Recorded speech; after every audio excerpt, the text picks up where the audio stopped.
лягушка. Ну а чтобы не стать лягушкой, подписывайтесь на мой телеграм-канал. Это был 4386 год. Люди по всему Хуасю занимались культивированием и наслаждались удобством, которые приносили технологии. Все было мирно, пока на город не напала гигантская лягушка 5 уровня. Волшебный отряд был отправлен усмирить чудовище, а на месте сражения был замечен маленький мальчик, который ел лапшу. Этот черноволосый красноглазый мальчишка был так поглощен своей едой, что ничего не замечал. Его вот-вот раздавит огромная лягушка, но один из членов волшебного отряда Джоу И уводит его в безопасное место. Спустя годы Джоу И теперь превозглашен героем, который спас город и который победил гигантскую лягушку в одиночку. И вот это первый день нового учебного года для колледжа заклинателей номер 60. В школу входит одинокий черноволосый и красноглазый первокурсник. Когда к нему подходят двое старшеклассников, они узнали его, ведь это именно он поступил в колледж с 5 баллами. Они с улыбками на лице обещают хорошо о нем позаботиться, а равнодушный первокурсник тихо благодарит их. Но они начинают приставать к нему из-за платы за его защиту. Внезапно золотой луч падает на землю перед старшеклассниками, то посылает их обоих в полет. С крыши улыбающаяся девчонка упрекает мальчиков за издевательство над кем-то с более низкими баллами, в то время как другие ошеломленные ученики называют ее как знаменитую дочь клана цветочных фруктовых водяных завес Жуньсунь. Под крики других студентов Жуньсунь изящно приземляется перед первокурсником. Девушка причудливо улыбается и обещает дать первокурснику свою защиту. И на это он коротко дает ей деньги в качестве благодарности перед уходом. Жуньсунь и другие ученики, наблюдающие за происходящим, совершенно ошеломлены поведением странного мальчика. Так как это первый день в школе, первокурсники должны пройти тест, чтобы определить, в каком классе они будут учиться. Студенты с отличными оценками будут принадлежать к элитному классу. Во время теста студентам предстоит столкнуться с воплощением духовной силы гигантской лягушки. Им поручено изо всех сил бить его по голове. Гигантская лягушка на самом деле запечатана внутри воплощения, и без ведома всех, эта нахальная лягушка поглощала частички духовной силы каждый раз, когда она получала удар. Еще немного, и у него будет достаточно силы, чтобы пробить печать. Из многих учеников, которые пробовали ударить лягушку, самым впечатляющим является гордая и грациозная Жуньсунь, сила которой равная 2019 пунктов. Всех это впечатлило. Благословенная красотой, деньгами и властью, она совсем не похожа на того первокурсника, над которым раньше издевались. Того, у которого ничтожное значение силы 5 пунктов. Его зовут Ван Лин, и теперь его очередь сдавать тест. Понятно, что ученики вокруг не в восторге, увидев, как такой неудачник, как он, идет после впечатляющего выступления Жуньсунь. Но у лягушки совсем другая реакция. «Подожди, почему я слышу музыку босса?» – спрашивает лягушка. Когда Ван Лин приближается, музыка босса настолько эпична, что возвращает лягушку в то время, как она сеяла хаос в Хуясю. Оказывается, наглец Джоу И не был таким уж и крутым. На самом деле его избил тот самый монстр. Но прямо перед тем, как лягушонок смог победить его, маленький мальчик уничтожил лягушку. Пока играла его собственная фоновая музыка, этот ребенок никто иной, как Ван Лин, и он ненавидит, когда его беспокоит во время еды хрустящей лапши. Узнав музыку босса, лягушонок начинает паниковать, прекрасно понимая, что если Ван Лин ударит его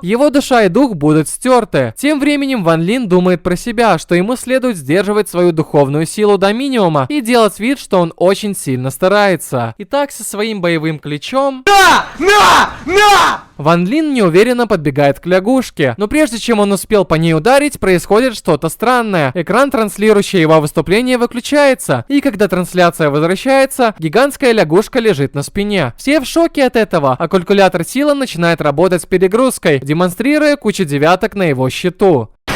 Но они не единственные, кого шокировал такой поворот событий. Сам Ван Лин находит это странным, ведь он вообще не ударил лягушку. В аудиторию врывается администрация экзамена, обезумев от того, что случилось с его Фроги. Именно так он называет злого демона короля лягушки. Оплакивая его очевидную кончину, Ван Лин быстро оценивает ситуацию и приходит к выводу, что лягушка просто притворяется мертвой. Ее оставшаяся духовная сила превратилась в духовное тело и покинула это место. Собравшись с мыслями, администрация экзамена встает и строго присваивает Ван Лину элитный класс. Теперь это первый урок для элитного класса. Их учитель упоминает, что сила призываемого духовного тела пропорциональна уровню их силы. Класс создает всевозможные вещи, от волшебной палочки до аниме-фигурок. Жуньсунь, находясь на другом уровне среди других, вызывает духовное тело собаки. Когда другие ученики хвалят свою богиню за призыв демонического зверя, Жуньсунь застенчиво улыбается и отвечает, что не может вызвать что-то настолько сильное. Но внутри она в ярости. новости и задает себе вопрос, сколько силы нужно, чтобы вызвать эти демонические тела. Что касается Ван Лина, он еще ничего не призывал, потому что опасается короля зверей, которого в конечном итоге вызывает. Но так как его учитель ждет, он просто доводит дело до конца, используя каплю своего пота. Ван Лин вызывает гигантскую лягушку, которая жалуется на то, что снова столкнулась с могущественным мальчиком. Некоторые ученики в панике выбегают из класса. К счастью, их учитель спасает положение, используя собаку, которая вызвала Жунь Сунь. Она соединила гигантскую лягушку и собаку через талисман, образовав милого духовного зверя, похожего на собаку. В конце концов, ученики подлизываются к нему и называют его Фроги 2, в то время как Ван Лин выходит из класса. Время для некоторых забавных фактов о Ван Лине. Забавный факт номер 1. Ван Лин вылез из живота матери сам, когда он родился. Он даже начал ходить, как только вышел из утробы, и это так напугало его папу, что он потерял сознание. Но мы не можем винить его. У Ван Лина очень любящие родители, которые баловали его игрушками еще в детстве. Из-за его высоких способностей он также может слышать мысли людей. Поэтому с раннего возраста он уже знал, что люди склонны не говорить того, что они думают на самом деле. С тех пор Ван Лин всегда себя вел сдержанно. Но Ван Лин нарушил эту клятву нормальности, когда победил лягушонка в 6-летнем возрасте. Его родители увидели это и тут же решили, что ему лучше быть сдержанным вдвойне. Его отец искал в интернете способы сдерживания духовных сил. Поэтому Ван Лину удалось сдерживать подавляющее количество своей духовной энергии, прежде чем он пошел в начальную школу. Он также работает над амулетом, который навсегда понизит его духовную силу. На свой 7-й день рождения Ван Лин чуть не сжег их дом после того, как задул свечи слишком сильно. В другом случае его силы заставляли его друзей улететь от него. По какой-то причине Сник даже сняла одежду. Каким бы впечатляющим не был ее мальчик, его мать подчеркнула, что просто хотела, чтобы он жил нормальной жизнью. Точно так же Ван Лину не чужды кропотливые усилия его родителей на протяжении последнего десятилетия. Он очень хорошо знает, что они многим пожертвовали, чтобы убедиться, что он может жить обычной жизнью и быть нормальным мальчиком. Поэтому последние 10 лет он принимает специальные таблетки, снижающие духовные силы. Он также решил никогда не проявлять слишком много сил, перед тем, как новый и более эффективный амулет-таблетка не будет готов. В школе Жунь Сунь и их вспыльчивый одноклассник Чен Чао участвуют в качестве кандидатов в президенты класса. Ван Лин не хочет иметь с этим ничего общего, поскольку быть президентом — это противоположность сдержанности. Прогуливаясь по школе, дедушка использовал котел для очистки золотых пилюль 9 уровня, поэтому он, вероятно, стремится получить те же результаты. Как всегда, Жунь Сунь торжественно появляется в школе, но она не совсем в себе. Первое, что она делает, подходит к Ван Лину, который тут же замечает символ соблазнения на ее макушке. Понимая, что накануне на нее повлияло его заклинание соблазнения, он быстро ломает символ, и Жунь Сунь освобождается от заклинания. На уроке учеников просят приготовить пилюли жизненной силы. Их учитель ускоряет демонстрацию, а затем предлагает ученикам сделать таблетки. Жунь Сунь привезла рафинировочную машину семейной фабрики, а Ван Лин использовал микроволновую печь. В середине урока котел Чен Чао взрывается. Он выбегает из комнаты в слезах, говоря, что его отец обязательно отругает его. На это учитель замечает, что для усовершенствования таблеток не нужны ни энтузиазм и энергия, а нужно внимание и терпение. Действительно, Чен Чао с чрезмерным энтузиазмом относился к рафинированию пилюль, да и вообще ко всему, со слишком большой энергией. На изготовление таблеток уйдет около 7 часов, поэтому учитель предлагает классу сначала покинуть класс, а позже вернуться. Но без ведома класса в тени скрывается подлый злодей, и этот злодей Фроги 2.